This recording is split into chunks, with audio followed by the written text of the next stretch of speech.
డబ్బు, అనారోగ్యం, ఉద్యోగం, వ్యాపారం, అప్పులతో బాధపడుతున్నారా? మీకోసమే లాంచ్ యువర్ ఫ్యూచర్ ప్రోగ్రామ్.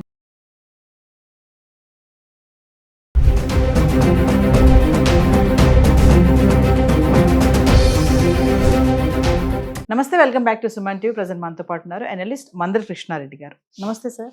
నమస్తే అమ్మ. సార్, బంగారం ధరలు మనం చాలా వీడియోస్లో మాట్లాడుకుంటున్నాం.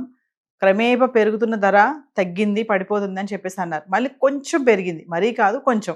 మరి ఇప్పుడు డిసెంబర్ నాటికల్లా కూడా ఇంకా తగ్గే ఛాన్సెస్ ఏమన్నా ఉంటాయా అంటే ఒకసారి వివరాలకు వెళ్తే.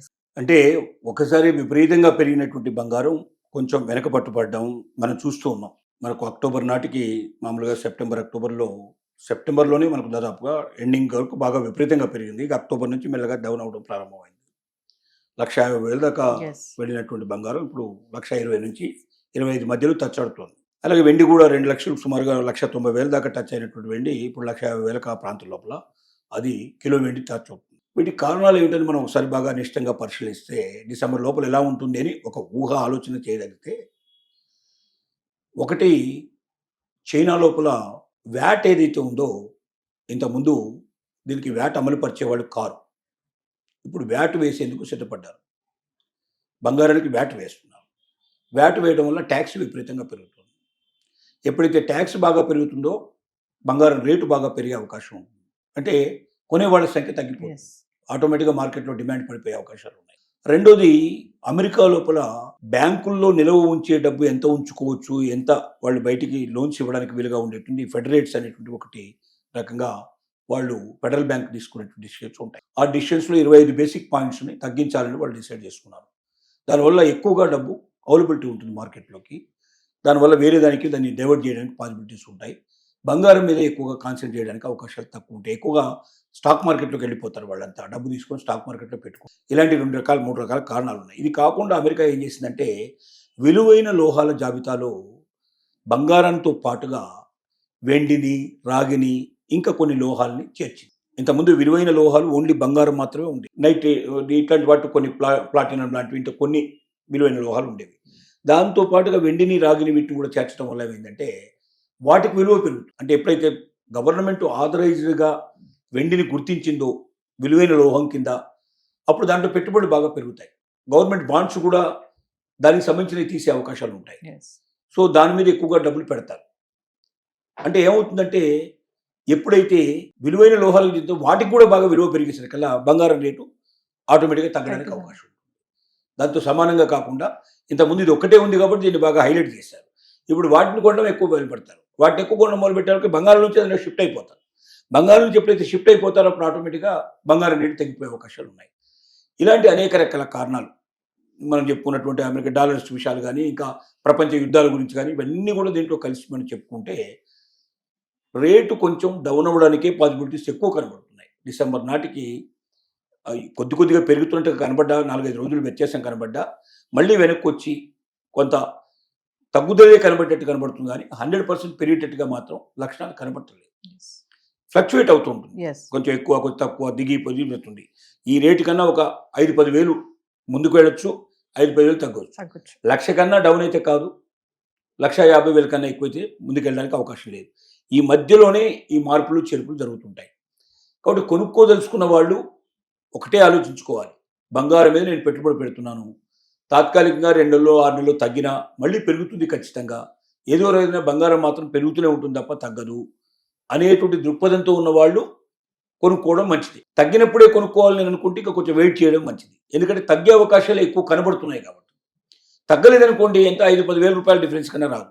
ఒక తులం మీద 10,000 అంటే ఒక గ్రామ్ మీద 1000 రూపాయలు తేడా వస్తుంది. అంతకన్నా ఎక్కువ తేడా రావడానికి అవకాశం లేదు. కానీ మరి ఇప్పుడు కొనుక్కొని డ్రాస్టిక్గా తగ్గిపోతే ఇంకా నష్టం ఎక్కుపోతాం. ఒకవేళ 20,000 తగ్గి 1,00,000కి వచ్చింది అనుకోండి, సుమారుగా 20,000-25,000 రూపాయల డిఫరెన్స్. పెరిగితే 1,50,000 దాకా పోయేటప్పుడు మీకు ఒకేసారి 1,50,000 అయితే కాదు, పెరిగితే కనబడుతుంది. వారం 15 రోజులు 20 రోజులు కాన్స్టెంట్గా 20 డేస్ పెరిగింది అనుకోండి, ఇక వెంటనే పెరగబోతుందని మనకు సిగ్నల్ వచ్చేస్తుంది. ఒక 5,000 అట్లా పెరిగినప్పుడు మనం కొనుక్కోవడం బెటర్, ఆ ఉద్దేశంతో వస్తే. ఇది మామూలుగా బంగారం మీద పెట్టుబడులు పెట్టాలనుకున్న వాళ్ళ పరిస్థితి. రెండోది, వెండి పెరుగుతోంది, డెఫినెట్గా ఇంకా పెరుగుతుంది. వెండి బంగారాన్ని దాటేసి చాలా ముందుకు పోతుంది. దానికి అనేక కారణాలు మనం అనేకసార్లు చెప్పుకున్నాం. దాంట్లో ముఖ్యంగా అమెరికా వెండిని కూడా విలువైన లోహం కింద గుర్తించడం నెంబర్ 1. నెంబర్ 2 ఏంటంటే వెండిని విపరీతంగా ఎలక్ట్రానిక్ పరిశ్రమల లోపల ఎలక్ట్రానిక్ కార్లు మనం ఏవైతున్నాయి ఇప్పుడు ఆటోమొబైల్స్ వాటిలో విపరీతంగా ఎలక్ట్రాన్లో మనం ఉపయోగిస్తున్నారు. 70 కేజీలు ఒక్కొక్క వాహనంలో ఉపయోగించడం, లక్షలాది వాహనాలు తయారు చేయడం. అట్లాంటప్పుడు వాళ్ళకి టన్నుల కొద్దీ వెండి కావాల్సిన పరిస్థితి ఏర్పడటం, వెండి గనులు కూడా ఎక్కువగా ఇవ్వలేని పరిస్థితి. అంటే ఇంత బాగా పెరుగుతున్న ఉద్దేశంతో లేకపోవడం వల్ల వెండి గనుల మీద కాన్సన్ట్రేషన్ చేయలేదు. ఇప్పుడు కొత్త గనులు ప్రారంభించి మళ్ళీ దాంట్లో నుంచి వెండి వెలికి తీయాలంటే చాలా టైం పడుతుంది. ఏదో ఇవ్వాలనుకుంటే రేపు చేసే పని కాదది.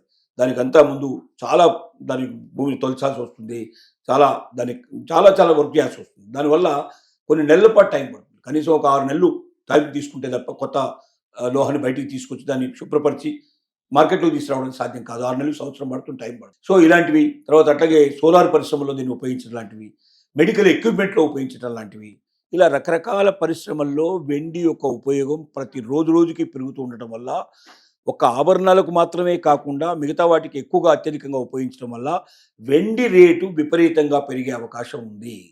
వెండి అవసరాలకు తగినంత వెండి వాళ్ళ మార్కెట్లో లేదు. కాబట్టి ఏమవుతుందంటే రేటు పెరగడానికి అవకాశం ఉంది. సామాన్యులు కొనుక్కోవాలనుకుంటే బంగారం కన్నా వెండి కొనుక్కోండి. ఇది ఎప్పటికైనా మీకు ఫిచ్గా ఉంటుంది, ఎప్పటికైనా మీకు బెనిఫిట్ ఇస్తుంది. మీరు ఆభరణాల రూపంలో కాకుండా మీరు కడ్డీ రూపంలో, లేకపోతే బారు బిస్కెట్ల రూపంలో, ఇలాంటి వాటిలో మీరు తీసుకున్నట్టయితే అది మీకు ఎక్కువ నష్టపోకుండా మొత్తం లాభంగా వచ్చే అవకాశం ఉంది. ఆభరణాల రూపంలో తీసుకున్నప్పుడు తరుగులు ఇట్లా అన్ని తీసేస్తే మీకు వచ్చేటువంటి నష్టం ఎక్కువగా ఉంటుంది. వీటిని దృష్టిలో పెట్టుకొని ముందుకు వెళితే బాగుంటుందని మన అభిప్రాయం. సో ఏదేమైనా డిసెంబర్ కల్లా తగ్గే ఛాన్సెస్ కనబడుతున్నాయి అంటున్నారు. ఇప్పుడున్న నిపుణుల అభిప్రాయ ప్రకారంగా ఒక వారం రోజులు, 10 రోజులు కొంచెం పెరిగినట్టుగా కనబడ్డా 200, 500, 1000 రూపాయలు అట్లా పెరుగుతూ పోతున్నా కూడా మళ్ళీ డౌన్కి వెనక్కి వచ్చే అవకాశాలు కూడా కనబడుతున్నాయి. అంటే కాన్స్టెంట్గా ఆ రేటు పెరుగుతుందని ఖచ్చితంగా గ్యారంటీ ఇచ్చేది లేదు. తగ్గడానికే అవకాశాలు ఎక్కువ ఉన్నాయని మొగ్గు చూపుతున్నారు. డిసెంబర్ తర్వాత ఒకవేళ క్లారిటీ వస్తే వచ్చే అవకాశం ఉంది. జనవరి లోపల ఒక క్లారిటీ, ఇక పెరుగుతూనే ఉంటే పెరుగుతుంది, లేదా తగ్గితే ఎక్కడికి దగ్గరికి వెళ్ళి చాలా ఎన్నికో ఇక్కడికో వెళ్ళి 70-80 వేలకు కూడా వెళ్ళి ఆగిపోయే అవకాశం ఉంటుందని కొంతమంది అభిప్రాయం, లేదా 1,50,000 వరకు వెళ్ళి ఆగుతుందని ఇంకా కొంతమంది అభిప్రాయం. కాబట్టి పూర్తి అభిప్రాయం, ఎందుకంటే ఇది ఏ ఒక్కరి అభిప్రాయ ప్రకారం ఉండదు. ఇది ప్రపంచంలో వచ్చేటువంటి ఏ ఒక్క మార్పు కూడా దాని ఫలితం బంగారం మీద పడుతుంది. ఎప్పుడు ఏ మార్పు వస్తుందని ఎవరు చెప్పలేదు. కాబట్టి ఊహాగానాలే ఇవన్నీ కూడా. కొంతవరకు మాత్రమే మనం ఎక్స్ప్లెయిన్ చేయగలుగుతాం తప్ప నేను చెప్పింది 100% అని ఎవరు కూడా దీంట్లో ఛాలెంజ్ చెప్పగలిగే పరిస్థితులు ఉండవు. అది ఊహ కందనిదే బంగారం. కాబట్టి బంగారానికి సంబంధించింది కొంతవరకు మాత్రమే మనం ఆలోచించి చెప్పగలుగుతాం. Thank you.